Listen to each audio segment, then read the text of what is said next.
Hello, hello. My name's Dan, and today I wanted to show you this game called NORTHPREY Massacre by Bedtime Stories.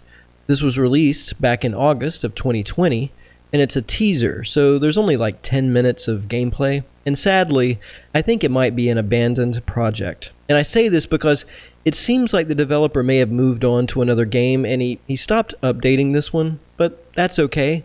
The point of my video here is to show you the great amount of potential this project has. It's PSX style horror, and it uses that old-fashioned CTR filter, and I love this style of horror game. It might be my favorite, and it's certainly trendy. Let's get started. Okay, our story begins, and we're driving. It's a rainy night. There's a couple of notes we can read, but first, let's listen to this tape on the dashboard. This is a pre-recorded instruction for police officers. You are about to join a search party. The goal is to track down the person behind the 3 homicides that happened at the Route 89 motel. Police officers have permission to use firearms if necessary. The NORTHPREY forest is under lockdown. Civilians must be escorted back to the city. 3 teams are responsible for the trackdown of the suspect. Motel team is working around the Route 89 motel. Investigators are already analyzing the area of the motel. The most recent homicide happened at 1990 February 2nd. South and West team are working around the NORTHPREY forest. Progression is slow due to the size of the area. If the search party couldn't find any liable evidence or any member of the search party gets injured or disappear, the search party will be shut down. Alright, here's a post-it note. You can pause the video to read this, but just know this doesn't come into play during our short demo here. I'm assuming it would be important in the full game. There's a police report.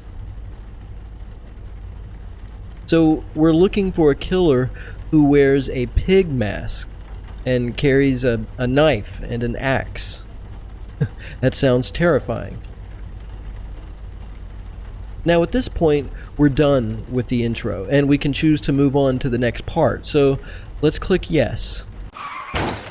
What's this? Suddenly we've had a car accident, and our character slowly loses consciousness. But it sounds like someone opened the door. That's mysterious. Who else was there? Okay, we awaken, and we're in a dark room. A locked basement. Looking around, we see a mattress, and above us, through a grating, we see the night sky, the moon through the trees. Something just fell through the grate. It's the basement key. So now we can exit the room and try to find our way out of here.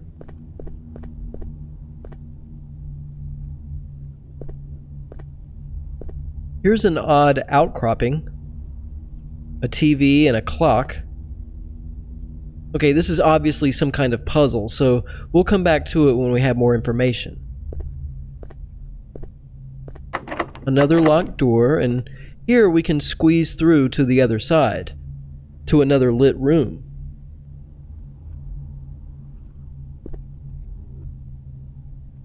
A mannequin stands facing the corner. That's very curious. And this note tells us to look for a key under the bed. Alright, so we're looking. And here's the key.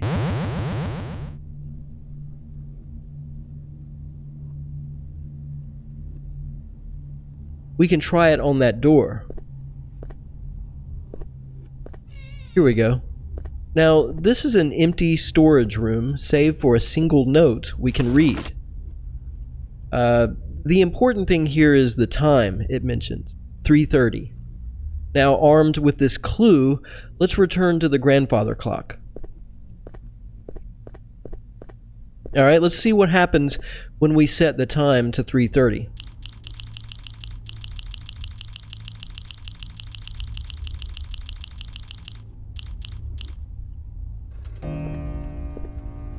Okay, it chimes. Is there anything different? This passageway wasn't here before. I hope you guys can see this. I know it's pretty Oh, what was that? What made that noise? Huh. This is a messy room. Papers strewn about. What's that over there?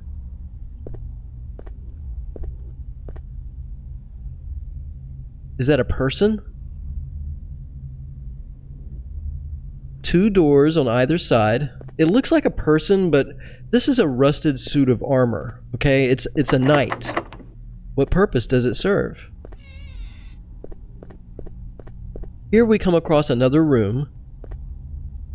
A bloodied axe and a severed hand. Could it be that we've stumbled upon the lair of the killer? We'll need to remember the layout of this map. It'll lead us to another key. And here's a driver's license. Is this a possible victim?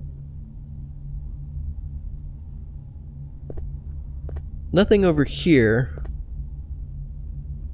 Yeah, I think that's everything. So let's return to the night.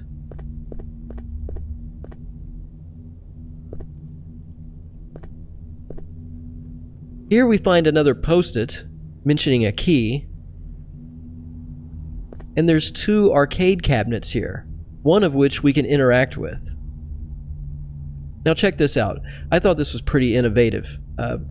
Escort the brave knight through a dangerous maze. So with these controls, we can move the knight. We can guide him. See? You can see how he turns with our direction. And we see what he sees. Pretty cool, huh? It's so dark, I hope you guys can see this. And it's easy to get lost, but we have to try and remember that map that we saw.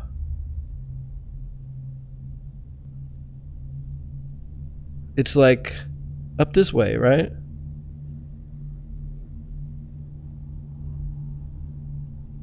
Now, after I played through this, I read somewhere that a big tip is to follow the shields that are hanging on the walls. They indicate where you should turn, but whatever, it didn't take me too long to figure it out. Well, I might cut out part of this. Alright, there it is. Now to retrace our steps back to the starting point. In this way, the knight is able to retrieve the key for us and we'll have solved this puzzle. I thought this was a very interesting idea and not something you see a lot, this kind of mechanic. And here we are. Wait, let's scoot him over a little bit. Alright. Now let's grab the key and we can exit through this door.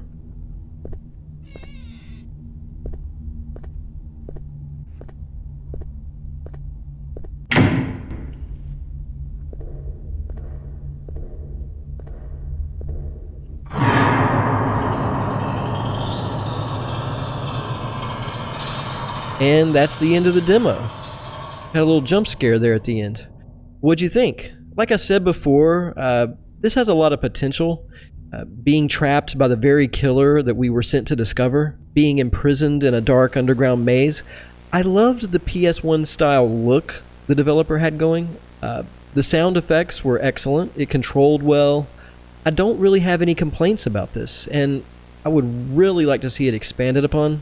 But you know, if it isn't, and we never see anything else of it, at least I have it documented here on my channel of what could have been. According to their Twitter, Bedtime Stories is currently working on an 8-bit horror game, and it looks interesting as well. I'm definitely looking forward to playing that sometime in the future.